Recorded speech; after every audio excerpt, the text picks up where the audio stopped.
Hello students, कैसे हैं आप सभी। उम्मीद करता हूँ सभी लोग ठीक होंगे। आज हम देखेंगे क्लास 10 एनसीईआरटी न्यू सिलेबस जो आया है 2023 का, उसका 10th चैप्टर सर्किल। सर्किल क्या होता है? एक गोल, एक गोला होता है। साइकिल का पहिया, ट्रक का पहिया, घर में बनने वाली रोटी आपका एक सर्किल ही है। ठीक है। इस सर्किल में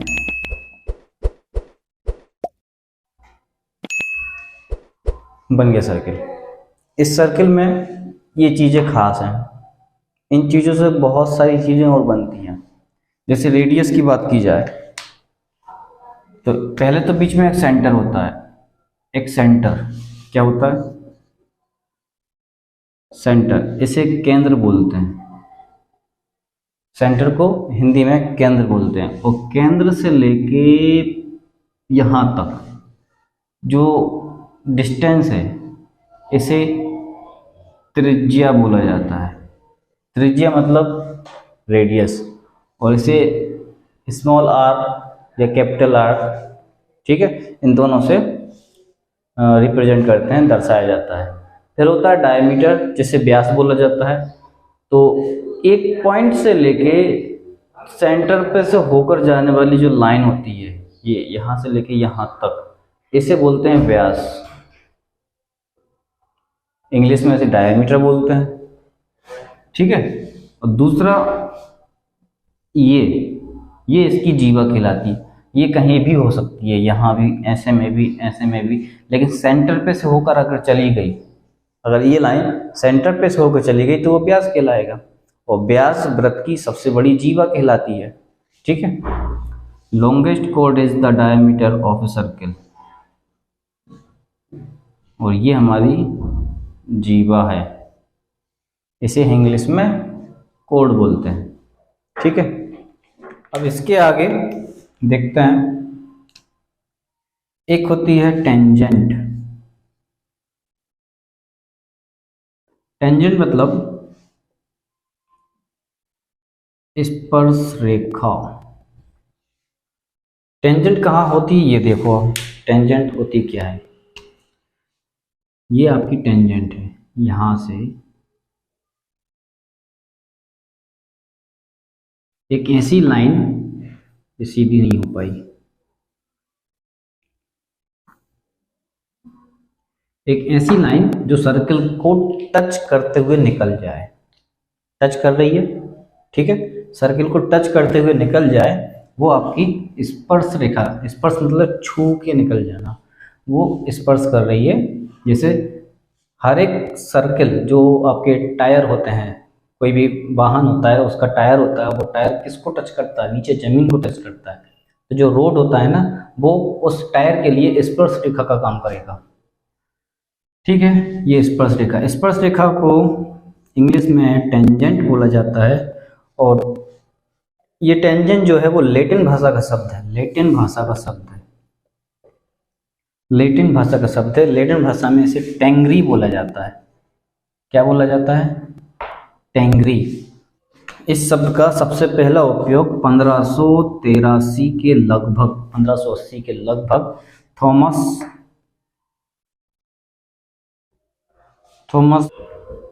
फिंकी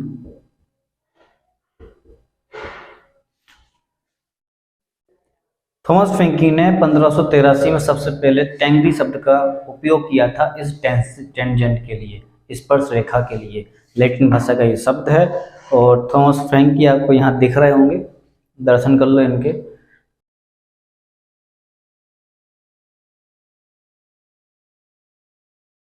टेंजेंट की डेफिनेशन अगर आप देखें तो ये है, a straight line that touch A curve और कर्व्ड सरफेस। किसी कर्व्ड सरफेस को या किसी कर्व्ड लाइन को अगर कोई लाइन टच कर रही हो, तो उस पॉइंट पर, किसी एक पॉइंट पर टच करेगी, इस कॉल्ड टेंजेंट। उसे एक स्पर्श रेखा कहते हैं। अगर कोई लाइन किसी कर्व्ड लाइन को, कर्व्ड मतलब घूमी हुई, एक मुड़ी हुई सतह को अगर कोई लाइन टच कर रही है किसी एक पॉइंट पर, तो उसे स्पर्श रेखा को बोलेंगे या टेंजेंट बोलेंगे। और जो बुक में डेफिनेशन दी है वो यह है कि a tangent to a circle is a line that intersect the circle at only one point, एक लाइन अगर सर्किल को किसी वन पॉइंट पर, किसी एक ही पॉइंट पर इंटरसेक्ट करती है या प्रतिच्छेद करती है, उसे हम स्पर्शरेखा कहते हैं या टेंजेंट बोलते हैं। दूसरी डेफिनेशन देखते हैं कोड की या सीकेंट की। सीकेंट और कोड लगभग सेम सेम होती हैं, अंतर क्या है आप देखेंगे। ए लाइन इंटरसेक्ट एक circle with more than one point, अगर कोई लाइन किसी सर्किल को एक से ज़्यादा पॉइंट पर इंटरसेक्ट कर रही है, जैसे ये लाइन एल है, सर्किल को दो पॉइंट में, इसमें और इस पे दो जगह इंटरसेक्ट कर रही है, तो आपकी ये सीकेंट कहलाएगी। एक छेदक रेखा इसे बोलते हैं, क्या बोलते हैं हिंदी में? प्रतिच्छेदी रेखा या छेदक रेखा इसे बोला जाता है। अगर इस लाइन एल की बात की जाएगी तो ये सीकेंट एक छेदक रेखा कहलाएगी, और यदि इन दो पॉइंट की बात की जाएगी ए बी की, तो ये जीवा, हिंदी में जीवा, और इंग्लिश में इसे कोड कहा जाएगा। ठीक है, एक्सरसाइज 10.1 देखेंगे। सबसे पहला क्वेश्चन, एक वृत्त में कितनी स्पर्श रेखाएं हो सकती हैं? How many tangent in a circle, एक सर्किल पर कितनी टेंजेंट होती हैं आपको ये बताना है। तो देखो एक सर्किल ये है तो एक टेंजेंट हो गई, हर पॉइंट पर टेंजेंट निकल सकती है, हर पॉइंट पर टेंजेंट आपकी यहाँ से स्पर्श रेखा मिल सकती है। ये छेदक रेखा हो गई, ये टेंजेंट हो गई, ये टेंजेंट हो गई, ये टेंजेंट हो गई। मतलब एक सर्किल पे, एक वृत्त पर अनगिनत, कितनी अनंत स्पर्श रेखाएं होंगी।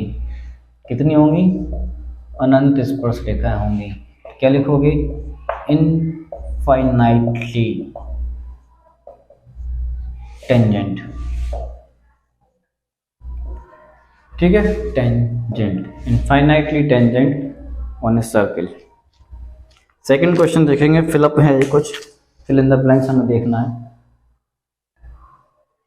Second question, fill in the blanks कुछ दिए हुए हैं। किसी वृत्त की स्पर्श रेखाओं से कितने बिंदु खाली संडेश बिंदुओं पर प्रतिच्छेद करती है? आपको क्वेश्चन हिंदी और इंग्लिश दोनों में आपको यहाँ दिखेंगे। फिल इन द ब्लैंक्स से ऐसे ही बता देता हूँ। तो फर्स्ट वाले में 1 आ जाएगा। कितना आ जाएगा? 1। एक टेंजेंट एक सर्किल को सिर्फ एक ही पॉइंट पर इंटरसेक्ट करेगी। ठीक है। सेकंड दिया है, वृत्त को दो बिंदुओं पर प्रतिच्छेद करने वाली रेखा को क्या कहते हैं? एक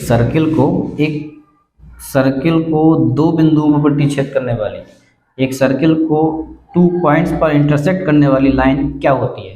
सीकेंट होती है। अब ये बताया था, इसकी डेफिनेशन मैंने लिखवाई थी। सीकेंट लिखेंगे या हिंदी वाले छेदक रेखा इसे लिखेंगे। क्या लिखेंगे? छेदक रेखा इसे लिखेंगे। क्वेश्चन नंबर 3 दिया है, एक वृत्त की समांतर स्पर्श रेखाएं हो सकती हैं। अगर ये कोई सर्किल है, एक सर्किल है, इस पर कितनी स्पर्श रेखाएं समांतर होंगी? मतलब पैरेलल लाइंस, पैरेलल टेंजेंट कितनी होंगी? सिर्फ 2 हो सकती है। एक तो ऊपर नीचे हो सकती हैं, या इस तरीके से यहाँ पे हो सकती हैं, या यहाँ हो सकती हैं। 2 ही स्पर्श रेखाएं समांतर होंगी, तो यहाँ पे लिख देना 2। ठीक है। क्वेश्चन नंबर 4 है, वृत्त तथा उसकी स्पर्श रेखा के उभयनिष्ठ बिंदु को क्या कहते हैं? अगर कोई सर्किल इस तरीके से है, एक सर्किल ये है और इसकी टेंजेंट ये है, एक स्पर्श रेखा ये है, और इस पॉइंट पर अगर ये दोनों मिल रहे हैं, उभयनिष्ठ बिंदु, कॉमन पॉइंट, उसको क्या बोलेंगे? इंग्लिश में उसे पॉइंट ऑफ कांटेक्ट बोलेंगे, पॉइंट ऑफ कांटेक्ट बोलेंगे। और दूसरा हिंदी में, कितना अच्छा नाम है हिंदी में, स्पर्श बिंदु। जिन बिंदु पे स्पर्श किया जा रहा है, स्पर्श बिंदु से कहेंगे। ठीक है। क्वेश्चन नंबर 3 देखेंगे।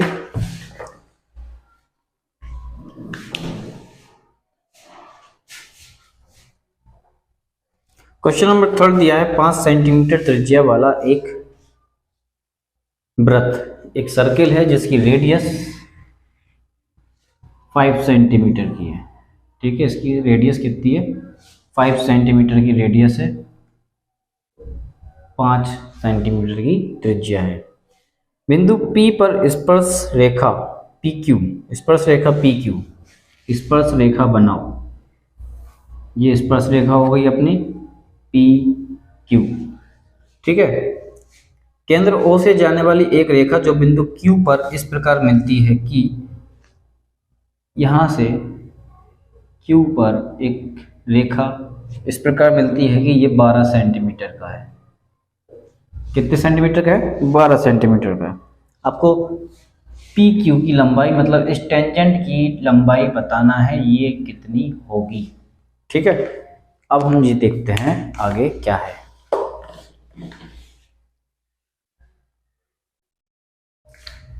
क्वेश्चन नंबर 3 है। देखो एक ट्राइंगल बन रहा है। कौन सा ट्राइंगल बन रहा है? राइट एंगल ट्राइंगल बन रहा है। राइट एंगल ट्राइंगल क्यों बन रहा है? इससे पहले, इस एक्सरसाइज से पहले एक थ्योरम है। मैं थ्योरम किसी और वीडियो में आपको क्लियर करूंगा, बस इतना सा देख लीजिए। यदि कोई सर्किल है और उसकी टेंजेंट आपके पास दी गई है और इस पॉइंट ऑफ कांटेक्ट पर इस रेडियस से हमेशा 90 डिग्री का एंगल ही बनेगा। ठीक है, टेंजेंट और रेडियस के बीच हमेशा 90 डिग्री का एंगल बनेगा। और अगर 90 डिग्री का एंगल बन रहा है किसी ट्राइंगल में, किसी त्रिभुज में अगर 90 डिग्री का कोण बन रहा है तो वो समकोण त्रिभुज एक राइट एंगल ट्राइंगल है। क्या लिखोगे? इन ट्राइंगल OPQ, ठीक है, त्रिभुज OPQ में अपन ने नाम दे दिया उसका त्रिभुज का। ठीक है, आप हिंदी वाले लिख लेना मैं त्रिभुज, ये मत लिखना हिंदी वाले, त्रिभुज OPQ में यूजिंग पाइथागोरस थ्योरम। ठीक है, हिंदी वाले लिख लेना पाइथागोरस प्रमेय से। पाइथागोरस प्रमेय से। पाइथागोरस प्रमेय क्या होती है? Hypotenuse square equal to base square equal to plus perpendicular square. Hindi में से क्या लिखते हैं? कर्ण का स्क्वायर, आधार का स्क्वायर और लंब का वर्ग स्क्वायर। कर्ण कितना है हमारे पास? 90 डिग्री के सामने वाली भुजा ही कर्ण होती है। 90 डिग्री के सामने जो होती है वही हाइपोटेन्यूज होती है। हाइपोटेन्यूज का नाम क्या है? OQ। आधार मतलब जो नीचे है उसे आधार मान लो, बेस हमारा PQ। और जो परपेंडिकुलर मतलब हिंदी में लंब इसे बोलते हैं, OP इसका नाम है। ठीक है, OQ कितनी है? 12। PQ कितना है? 5। और OP PQ हमारे पास नहीं है। PQ कितना है? PQ हमारे पास नहीं है। OP कितना है? 5 है। 12 का वर्ग 144। PQ बेशक हमेशा। और ये कितना हो गया? 25। प्लस के हैं, इस तरफ आके माइनस के हो जाएंगे। घटा दो, बचे कितने देखते हैं। इससे घटाते हैं, 4 14 में से 5 गए तो 9 बचेंगे, 3 में से 2 गए तो 1 बचेगा, 1 का 1 आ जाएगा। तो PQ स्क्वायर बराबर 119। अगर PQ स्क्वायर बराबर 119 है तो PQ की वैल्यू कितनी होगी? √119 सेंटीमीटर। ये आपका आंसर हो जाएगा। इसका लंबाई, इसकी लेंथ कितना की 119 सेंटीमीटर अंडर रूट में। ये आपका आंसर हो जाएगा। क्वेश्चन नंबर 4, एक वृत्त खींचिए। एक वृत्त खींच दिया और एक दी गई रेखा, एक गिवन लाइन ये दी है, हमने एक गिवन लाइन भी बना ली। ठीक है, तो इस रेखा के समांतर 2 ऐसी रेखा खींचिए कि उनमें से एक स्पर्श रेखा हो और दूसरी छेदक रेखा हो। मतलब एक उसमें से हमें क्या करना है, इस लाइन के पैरेलल एक लाइन खींचनी है, बल्कि 2 लाइन खींचनी है, जो कि उन दोनों में से एक आपकी कैसी होनी चाहिए? एक आपकी टेंजेंट होनी चाहिए, इसको नाम दे दो L। ठीक है, और एक आपकी सीकेंट होना चाहिए, इसको नाम दे देंगे अपन कुछ और, इसको नाम दे देंगे S। और ये दोनों रेखाएं इसके पैरेलल होनी चाहिए। तो बना दी हैं, ठीक है, कोई दिक्कत नहीं है, दिया हुआ। और 10.2 नेक्स्ट वीडियो में, जब तक के लिए इसको लाइक, सब्सक्राइब और ज़्यादा से ज़्यादा शेयर करें। 9 से लेकर 12 तक का पूरा मैथ, पूरे डाउट मैं आपको इस चैनल पे प्रोवाइड करूँगा।